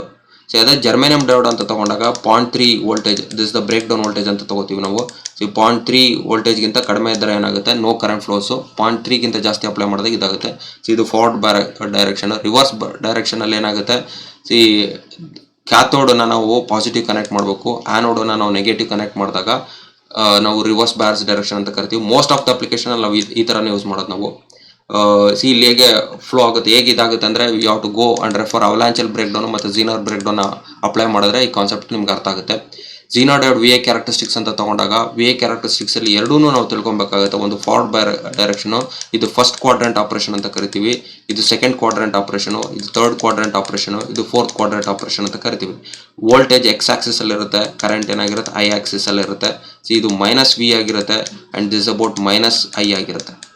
C and one particular point ಅಲ್ಲಿ ಏನಾಗುತ್ತೆ? ಶಾರ್ಪ್ ಆಗಿ ಬ್ರೇಕ್ ಡೌನ್ ಆಗುತ್ತೆ. ಸಿ ಇದನ್ನ ನಾವು we call this break down voltage. ಈ ಶಾರ್ಪ್ ಆಗಿ ಬ್ರೇಕ್ ಡೌನ್ ಆಗೋದನ್ನ ಬ್ರೇಕ್ ಡೌನ್ ವೋಲ್ಟೇಜ್ ಅಂತ ಕರಿತೀವಿ, ಅಥವಾ ಝೀನರ್ ಬ್ರೇಕ್ ಡೌನ್ ವೋಲ್ಟೇಜ್ ಅಂತ ಕರೀತಾರೆ. ಶಾರ್ಟ್ ಫಾರ್ಮ್ ಅಲ್ಲಿ VZ ಅಂತ ರೆಫರ್ ಮಾಡ್ತಾರೆ. ಇದು ರಿವರ್ಸ್ ಕಂಡಕ್ಷನ್ ಅಲ್ಲಿ ಆಗೋದು ರಿವರ್ಸ್ ಬ್ರೇಕ್ ಡೌನ್. ಇದು ರಿವರ್ಸ್ ಬಯಾಸ್ ಅಲ್ಲಿ third quadrant operation, forward direction ಅಲ್ಲಿ ಫಸ್ಟ್ ಕ್ವಾಡ್ರೆಂಟ್ ಆಪರೇಷನ್. ಇದನ್ನ ನಾವು VA ಕ್ಯಾರೆಕ್ಟರಿಸ್ಟಿಕ್ಸ್ ಅಂತ ಕರಿತೀವಿ. ಇಲ್ಲಿ ವಿ ಐ ಕ್ಯಾರೆಕ್ಟರಿಸ್ಟಿಕ್ ಈ ಡಯಾಗ್ರಾಮ್ ನಾವು ನೋಡಿದಾಗ ಅರ್ಥ ಆಗುತ್ತೆ. ಇಲ್ಲಿ ಶಾರ್ಪ್ ಆಗಿ ಬ್ರೇಕ್ ಡೌನ್ ಆಗ್ತಾ ಇದೆ. ಇದನ್ನ ವಿ ಝೆಡ್ ಅಂತ ಕರಿತೀವಿ. ಇದು reverse bias minus V Z and I the current flows through diode ಆಗುತ್ತೆ. ಇಲ್ಲಿ ಇದು I Z minimum the minimum current ಆಗುತ್ತೆ. ಇದು ಐ ಝೆಡ್ ಮ್ಯಾಕ್ಸಿಮಮ್ ಕರೆಂಟ್ ಆಗುತ್ತೆ. That is the Zener diode ಅಂತ ತಗೊಂಡಾಗ ಇದು ಬ್ರೇಕ್ ಡೌನ್ ರೀಜನ್ ಆಗಿರುತ್ತೆ. ಇದು ಝೀನರ್ ಅಲ್ಲಿ ನಮ್ಗೆ ಎಷ್ಟು ಕರೆಂಟ್ ಮಿನಿಮಮ್ ಕರೆಂಟ್ ಎಷ್ಟು ಫ್ಲೋ ಆಗಬೇಕು ಅಂತಂದ್ರೆ ಬ್ರೇಕ್ ಡೌನ್ ಟೈಮ್ ಅಲ್ಲಿ that is I Z minimum. Maximum current ಎಷ್ಟು ಫ್ಲೋ ಆಗುತ್ತೆ ಐ ಝೆಡ್ ಮ್ಯಾಕ್ಸಿಮಮ್. ಇದೆರಡು ವ್ಯಾಲ್ಯೂ ನಮಗೆ ಡೇಟಾ ಶೀಟ್ ಅಲ್ಲಿ ಸಿಗುತ್ತೆ. ಅಂಡ್ ವಿ ಝೆಡ್ ಏನಿದೆ ಇದು ನಮಗೆ ಡೇಟಾ ಶೀಟ್ ವ್ಯಾಲ್ಯೂ ಅಲ್ಲಿ ಸಿಗುತ್ತೆ. That the break down voltage is reach when the current increases drastically. Current drastic ಆಗಿ ಇನ್ಕ್ರೀಸ್ ಆದಾಗ ಬ್ರೇಕ್ ಡೌನ್ ವೋಲ್ಟೇಜ್ ಆಗುತ್ತೆ. ಇದನ್ನ ನಾವು ರಿವರ್ಸ್ ಬಯಾಸ್ ಡೈರೆಕ್ಷನ್ ಅಂತ ಕರಿತೀವಿ ನಾವು. ಅಂಡ್ ಒನ್ ಮೋರ್ ಥಿಂಗ್, ನೀವು ಎಷ್ಟೇ ಕರೆಂಟ್ ಇನ್ಕ್ರೀಸ್ ಆಗ್ತಾ ಹೋದ್ರು ಈ ವೋಲ್ಟೇಜ್ ಕಾನ್ಸ್ಟೆಂಟ್ ಆಗಿರುತ್ತೆ. ಆದ್ರಿಂದ ಇದನ್ನ ನಾವು ರೆಗ್ಯುಲೇಟರ್ ಆಗಿ ಯೂಸ್ ಮಾಡ್ತೀವಿ. ಝೀನರ್ ಡಯೋಡ್ ಆಕ್ಸೆಸ್ ರೆಗ್ಯುಲೇಟರ್ ನಮಗೆ ಅಲ್ಲಿ ಅರ್ಥ ಆಗುತ್ತೆ. ಅಂಡ್ ಅಪ್ಲಿಕೇಶನ್ ನಾನು ಹೇಳಿದೆ it's used as a voltage regulator. In switching operator use ಮಾಡ್ತಾರೆ. ಮೀಟರ್ ಪ್ರೊಟೆಕ್ಷನ್ ಕ್ಲಿಪ್ಪಿಂಗ್ ಸರ್ಕ್ಯೂಟ್ ಅಲ್ಲಿ ನಾವು ಯೂಸ್ ಮಾಡ್ತೀವಿ. ಕೆಲವೊಂದು ಅಪ್ಲಿಕೇಶನ್ಸ್ಗಳು ನಾವು ಇಲ್ಲಿ ಸರ್ಕ್ಯೂಟ್ ಹಾಕಿ ನಾನು ತೋರಿಸಿದ್ದೆ. ನಾನು ವೇವ್ ಫಾರ್ಮ್ ಕ್ಲಿಪ್ಪರ್ ಅಂತ ಕರಿತೀವಿ. ವೇವ್ ಫಾರ್ಮ್ ಕ್ಲಿಪ್ಪರ್ ಅಂದ್ರೆ ನಮಗೆ ಸೈನ್ ವೇವ್ ನಮ್ಗೆ ಗೊತ್ತಿದೆ, ಈ ತರ ಇರುತ್ತೆ. ಇಲ್ಲಿ ಶಾರ್ಪ್ ಆಗಿರುತ್ತೆ, ನಾವು ಇಲ್ಲಿ ನೋಡ್ಬೋದು, ಇಲ್ಲಿ ಶಾರ್ಪ್ ಆಗಿರುತ್ತೆ. ನಮ್ಗೆ ಈ ಪೋರ್ಷನ್ ಬೇಕಾಗಿರೋದಲ್ಲ ಫಾರ್ ಸಮ್ ಪರ್ಟಿಕ್ಯುಲರ್ ಅಪ್ಲಿಕೇಶನ್ ಅಲ್ಲಿ ಅದನ್ನ ತೆಗಿಬೇಕಾದ ಆ ಪೋರ್ಷನ್ ನಾವು ರಿಮೂವ್ ಮಾಡಬೇಕು ಅಂದ್ರೆ we can use this zener diode as a clipper circuit ಆಗಿ ಯೂಸ್ ಮಾಡ್ಕೊಂಡು ನಾವು ಯೂಸ್ ಮಾಡ್ಬೋದು. So this one resistor. ಇಲ್ಲಿ ವಿ ಇನ್ನು ನಾವು ಇನ್ಪುಟ್ ಸೈನ್ ವೇವ್ ಕೊಟ್ಟರೆ ನಮ್ಗೆ ಔಟ್ಪುಟ್ ಏನಾಗಿರುತ್ತೆ ಕ್ಲಿಪ್ಡ್ ಪೋರ್ಷನ್ ಆಗಿರುತ್ತೆ. ಕ್ಲಿಪ್ಡ್ ಅಂದ್ರೆ ಕಟ್ ಆಗಿರೋದು, ಒಂದು ಪೋರ್ಷನ್ ಕಟ್ ಆಗಿ ನಮಗೆ ಸಿಗುತ್ತೆ. ಸೊ ಇದನ್ನ ನಾವು ವೇವ್ ಫಾರ್ಮ್ ಕ್ಲಿಪ್ಪಿಂಗ್ ಅಲ್ಲಿ ಯೂಸ್ ಮಾಡ್ತೀವಿ. ಅಂಡ್ ವೋಲ್ಟೇಜ್ ಶಿಫ್ಟರ್ ಅಲ್ಲಿ ಅಂತ ತಗೊಂಡಾಗ ನನಗೆ ಇಲ್ಲಿದೆ input voltage. So this is my input voltage level. ಈ ಲೆವೆಲ್ನ ನಾನು ಕಡಿಮೆ ಮಾಡಬೇಕು. ದ ಔಟ್ಪುಟ್ ವೋಲ್ಟೇಜ್ ಇಲ್ಲಿದೆ ನೋಡ್ರಿ, ಅದಕ್ಕಿಂತ ಕಡಿಮೆ ಮಾಡಬೇಕು ಅಂತಂದಾಗ we can use zener diode use ಮಾಡ್ತೀವಿ. It's acts voltage shifter. The circuit decrease the output voltage ಲೆವೆಲ್ನ ಡಿಕ್ರೀಸ್ ಮಾಡುತ್ತೆ. Equal to zener break down voltage. ಈಗ ಫಾರ್ ಎಕ್ಸಾಂಪಲ್ 5 ವೋಲ್ಟ್ ಅಂದ್ರೆ it minus is the 5 volt. So ನಾನು input 10 ಇದ್ರೆ you can say output equal to 10 - 5. Zener break down voltage 6 voltage ಇದ್ರೆ ಏನಾಗುತ್ತೆ 10 - 6. It decreases the output voltage. That's why they called as a voltage shift lever ಅಂತ ಕರಿತೀವಿ ನಾವು. And voltage regulator ಅಂದ್ರೆ constant output voltage ಕೊಡುತ್ತೆ irrespective of change in V in change ಆಗ್ತಾ ಹೋಗ್ತಾ ಇರ್ಬೋದು. ಇಲ್ಲಿ ನಾವು ನೋಡಬಹುದು ಇದು ವಿ ಇನ್ ಆಗುತ್ತೆ, ವಿ ಇನ್ ಚೇಂಜ್ ಆಗ್ತಾ ಹೋಗುತ್ತೆ, ಐ ಚೇಂಜ್ ಆಗ್ತಾ ಹೋಗ್ತಾ ಇರ್ಬೋದು. ಬಟ್ ನನ್ಗೆ ಏನಾಗುತ್ತೆ ಕಾನ್ಸ್ಟೆಂಟ್ ಔಟ್ಪುಟ್ ವೋಲ್ಟೇಜ್ ಕೊಡುತ್ತೆ. ಸೊ ಅದಕ್ಕೆ ಇದನ್ನ ನಾವು ಝೀನರ್ ವೋಲ್ಟೇಜ್ ರೆಗ್ಯುಲೇಟರ್ ಅಂತ ಕರಿತೀವಿ. ಇದು ಎಕ್ಸ್ಪೆರಿಮೆಂಟ್ ಮಾಡ್ತೀವಿ ನಾವು. Zener diode as a voltage regulator ನಾನು ಅಲ್ಲಿ ಎಕ್ಸ್ಪ್ಲೈನ್ ಮಾಡ್ತೀನಿ ನಾನು. ಅಂಡ್ ಕಮಿಂಗ್ ಟು ಎಕ್ಸ್ಪೆರಿಮೆಂಟ್ ಅಲ್ಲಿ ತಗೊಂಡಾಗ we need to find the V I characteristics of Zener diode. ESim open ಮಾಡ್ಕೊಬೇಕು. ಈ ಸಿಮ್ ಓಪನ್ ಮಾಡಿಕೊಂಡು ನಾವು ನ್ಯೂ ಪ್ರಾಜೆಕ್ಟ್ ಅಂತ ಕ್ರಿಯೇಟ್ ಮಾಡಿ ಓಪನ್ ಸ್ಕಿಮ್ಯಾಟಿಕ್ ಅಂತ ಹೊಡೆದಾಗ ಈ ಥರ ಬರುತ್ತೆ. ನಾವು ದಿಸ್ ಓಪನ್ ಸ್ಕಿಮ್ಯಾಟಿಕ್. ಇಲ್ಲಿ ನಾವು ಸರ್ಕ್ಯೂಟ್ ಡಯಾಗ್ರಾಮ್ ಕೊಟ್ಟಿರ್ತೀವಿ. ಆ ಸರ್ಕ್ಯೂಟ್ ಡಯಾಗ್ರಾಮ್ನ ಆ್ಯಡ್ ಮಾಡಬೇಕು ಅಂದಾಗ ಇಲ್ಲಿ ಕಾಂಪೊನೆಂಟ್ ಇಲ್ಲಿ ಇದೆ ನೋಡ್ರಿ. ರೈಟ್ ಇದ್ರ ಮೇಲೆ ಕ್ಲಿಕ್ ಮಾಡಬೇಕು. ಕ್ಲಿಕ್ ಮಾಡಿದಾಗ ನಮಗೆ ಝೀನರ್ ಡಯೋಡ್ ಬೇಕಾಗುತ್ತೆ. ಫ್ಲಾಗ್ ಅಂತ ಸರ್ಚ್ ಮಾಡಿದಾಗ ಪವರ್ ಫ್ಲಾಗ್ ಬರುತ್ತೆ. ಜಸ್ಟ್ ಇದು ಸಿಮ್ಯುಲೇಷನ್ ಪರ್ಪಸ್ಗೋಸ್ಕರ ಹಾಕೋದು. ಆ್ಯಂಡ್ ಇದನ್ನು ನಾವು ಇಲ್ಲಿ ಕನೆಕ್ಟ್ ಮಾಡಬೇಕಾಗುತ್ತೆ. ಈ ಥರ ಎಲ್ಲ ಕನೆಕ್ಟ್ ಮಾಡಿದ್ಮೇಲೆ you can check for the ಎರರ್ನ ಚೆಕ್ ಮಾಡಬೇಕಾಗುತ್ತೆ. Will show. ಈಗ ಇದು ನಾನು ಸ್ವಲ್ಪ ರೀಅರೇಂಜ್ ಮಾಡಿ ಎಲ್ಲ ಫೈನಲೈಸ್ ಮಾಡಿರೋದು ಸೇಮ್ ಇದಾಗಿದೆ. ಓಕೆ, ದಿಸ್ ಪ್ಲಾಟ್ ಇನ್ಪುಟ್ ಆಗಿರುತ್ತೆ. And this plot function V plot ಆಗಿರುತ್ತೆ. ಇದನ್ನು ನಾನು ಸೇವ್ ಮಾಡ್ತೀನಿ. Will save this and I will search for the annotate ಮಾಡಬೇಕಾಗುತ್ತೆ. ಅಂದರೆ ಅನೋಟೇಟ್ ಅಂದರೆ ಪರ್ಟಿಕ್ಯುಲರ್ ಯೂನಿಕ್ ಸಿಂಬಲ್ ಕ್ರಿಯೇಟ್ ಆಗುತ್ತೆ. And I need to create run ಮಾಡಿದಾಗ ಇದು ಗ್ಲೋಬಲ್ ಎರರ್ ಬರುತ್ತೆ. ಅದು ಬಿಕಾಸ್ ಆಫ್ ಲೇಬಲ್ ಇರೋದ್ರಿಂದ ಅದನ್ನು ಡಿಲೀಟ್ ಮಾಡಿ. So we can create generate net ಲಿಸ್ಟಲ್ಲಿ ಸ್ಪೈಸ್ ಸೆಲೆಕ್ಟ್ ಮಾಡಿ ಡಿಫಾಲ್ಟ್ ಆಪ್ಷನ್ ಸೆಲೆಕ್ಟ್ ಮಾಡಿ ಜನರೇಟ್ ನೆಟ್ ಲಿಸ್ಟ್ ಅಂತ ಕ್ರಿಯೇಟ್ ಮಾಡಿದಾಗ ಒಂದು ಫೈಲ್ ಬರುತ್ತೆ. ಅದನ್ನು ಸೇವ್ ಮಾಡಬೇಕು. ಇದನ್ನು ಸೇವ್ ಮಾಡಿದಾಗ ಇದು ಮಿನಿಮೈಸ್ ಮಾಡಿ ಈ ಸಿಮ್ಗೆ ಹೋಗ್ಬಿಟ್ಟು click on KI to NG converter ಅಂದರೆ KI to NG ಕನ್ವರ್ಟರ್ ಅಂತ ಬರುತ್ತೆ. ಇದು ಅನಾಲಿಸಿಸ್ ಬರುತ್ತೆ. ನಾವು DC ಅನಾಲಿಸಿಸ್ ಮಾಡಬೇಕಾಗುತ್ತೆ. ಎಲ್ಲಿಂದ ಎಲ್ಲಿವರೆಗೆ ಅನಾಲಿಸಿಸ್ ಮಾಡಬೇಕು, -100 ವೋಲ್ಟ್ ಟು 0.15 ವರೆಗೆ ಅನಾಲಿಸಿಸ್ ಮಾಡಬೇಕಾಗುತ್ತೆ. ವೋಲ್ಟೇಜ್ ರೇಂಜ್ ನಾನು ಕೊಡ್ತಾ ಇದ್ದೀನಿ. Source and this are all some other ಮಾಡಲು. ಇದೇನು ಬೇಕಾಗಿಲ್ಲ. You just click on DC ಅಂತ ಕೊಡಬೇಕು. And you have to give V1. ನಾವಿಲ್ಲಿ ವೋಲ್ಟೇಜ್ ರೆಫರೆನ್ಸ್ ಕೊಟ್ಟಿರ್ತೀವಲ್ಲ V1 input voltage. So this V1 ಅದ್ರ ವ್ಯಾಲ್ಯೂ ಏನಾಗಿದೆ -100 to 5. ಇಲ್ಲಿ ನೋಡ್ರಿ ಇದ್ರದ್ದು ವೋಲ್ಟೇಜ್ ಲೆವೆಲ್ಲು ನಾವೇನು ಕೊಡ್ತಾ ಇದೀವಿ, ನಾವು ಸ್ಟಾರ್ಟ್ ವ್ಯಾಲ್ಯೂ -100 ಇಂದ 5 ವರೆಗೆ. ಸ್ಟೆಪ್ ಸೈಜ್ ಏನಾಗಿದೆ 0.1 ವೋಲ್ಟೇಜಲ್ಲಿ ಸ್ಟೆಪ್ ಚೇಂಜ್ ಆಗುವಂತ ಹೇಳಿದೀವಿ. ಇದು ಯೂನಿಟ್ ಅಂತ ಹೇಳ್ತಾ ಇದೀವಿ. ಇಲ್ಲಿ ವೋಲ್ಟ್ ಅಂತ ಕೊಟ್ಟಿದ್ದೀವಿ ನಾವು. ವೋಲ್ಟ್ ಅಂತ ಕೊಟ್ಟು ದೆನ್ ಯು ಡೂ ಕನ್ವರ್ಟರ್ ಮೇಲೆ ಕ್ಲಿಕ್ ಮಾಡಿದಾಗ ಸಕ್ಸಸ್ಫುಲ್ ಅಂತ ಬಂದರೆ ದೆನ್ ಗೋ ಟು ಸಿಮ್ಯುಲೇಷನ್ಗೆ ಹೋಗಿ ರನ್ ಮಾಡಿದಾಗ ಈ ಥರ ಟ್ಯಾಬ್ ಓಪನ್ ಆಗುತ್ತೆ. ನಾವು ಇದು ನೋಡ್ಬೋದು. So this is a N G simulator ಅಂತ ಕರಿತೀವಿ ನಾವು. ಎರಡೂ ಓಪನ್ ಆಗುತ್ತೆ ಅದು. ಸೊ ಇಲ್ಲಿ ಚೆಕ್ ಮಾಡ್ಬೋದು. So this about forward characteristics, ಇದು ರಿವರ್ಸ್ ಕ್ಯಾರೆಕ್ಟರಿಸ್ಟಿಕ್ಸ್ ಆಗುತ್ತೆ. ಫಾರ್ವರ್ಡ್ ಕ್ಯಾರೆಕ್ಟರಿಸ್ಟಿಕ್ಸ್ ಅಲ್ಲಿ 0.7 ಅಲ್ಲಿ ಬ್ರೇಕ್ ಡೌನ್ ಆಗುತ್ತೆ. ರಿವರ್ಸ್ ಕ್ಯಾರೆಕ್ಟರಿಸ್ಟಿಕ್ಸ್ ಅಲ್ಲಿ ನಾವು ಇಲ್ಲಿ ಚೆಕ್ ಮಾಡ್ಬೋದು. ಇದು reverse break down. Zener break down ಅಲ್ಲಿ ಕರೆಂಟ್ ಜಾಸ್ತಿ ಆಗ್ತಾ ಹೋಗ್ತದೆ ನೋಡ್ರಿ. ಇಲ್ಲಿ ಒಂದು ಪರ್ಟಿಕ್ಯುಲರ್ ಅಲ್ಲಿ -20, -40, -60 ದಿಸ್ ಮಿಲಿ ಆಂಪಿಯರ್ ಕರೆಂಟು. ಇದು ರಿವರ್ಸ್ ಡೈರೆಕ್ಷನ್ ಆಗಿರುತ್ತೆ. ನನಗೆ I need to plot it on python ಪ್ಲಾಟಲ್ಲಿ ಇದು ಮಾಡಬೇಕು ಅಂದರೆ ಯು ಕ್ಯಾನ್ ಸೆಲೆಕ್ಟ್ ಔಟ್ಪುಟ್ಟು ಮತ್ತು V1 ಸೆಲೆಕ್ಟ್ ಮಾಡಿ ಪ್ಲಾಟ್ ಮಾಡಿದ್ರೆ so this python plot curve ಆಗಿರುತ್ತೆ. You can maximise this. ಇದನ್ನು ಮ್ಯಾಕ್ಸಿಮೈಸ್ ಮಾಡ್ಬೋದು. ಸೊ ಇಲ್ಲಿ ಚೆಕ್ ಮಾಡ್ಬೋದು. ಸೊ ಇದರಲ್ಲಿ ನನಗೆ ವ್ಯಾಲ್ಯೂ ಬೇಕು ಅಂತಂದರೆ ಯು ಕ್ಯಾನ್ ಕ್ಲಿಕ್ ಆನ್. ಇಲ್ಲಿ ಕ್ಲಿಕ್ ಮಾಡಿದಾಗ ನಮಗೆ ಇಲ್ಲಿ X ಮತ್ತು Y ವ್ಯಾಲ್ಯೂ ಬರುತ್ತೆ. ಇಲ್ಲಿ ಡಿಸ್ಪ್ಲೇ ಆಗುತ್ತೆ ನೋಡಿರಿ. So that is a value. So ಇಲ್ಲಿ ನಾನು ತೊಗೊಂಡಾಗ -20. So this a -20. ಇಲ್ಲಿ ಯು ಕ್ಯಾನ್ ಅಬ್ಸರ್ವ್ ಇಯರ್. ನೀವು ಇಲ್ಲಿ ಅಬ್ಸರ್ವ್ ಮಾಡ್ಬೋದು. ದಿಸ್ ಈ ಪಾಯಿಂಟಲ್ಲಿ -20 ಬರುತ್ತೆ. You can click on, you can plot. ನೀವು ಯಾವುದೇ ಬೇಕು ಅಂದಿದ್ರೆ ಅದನ್ನು ಕ್ಲಿಕ್ ಮಾಡಿ ಪ್ಲಾಟ್ ಮಾಡ್ತಾ ಇರ್ಬೋದು. So this about reverse characteristics.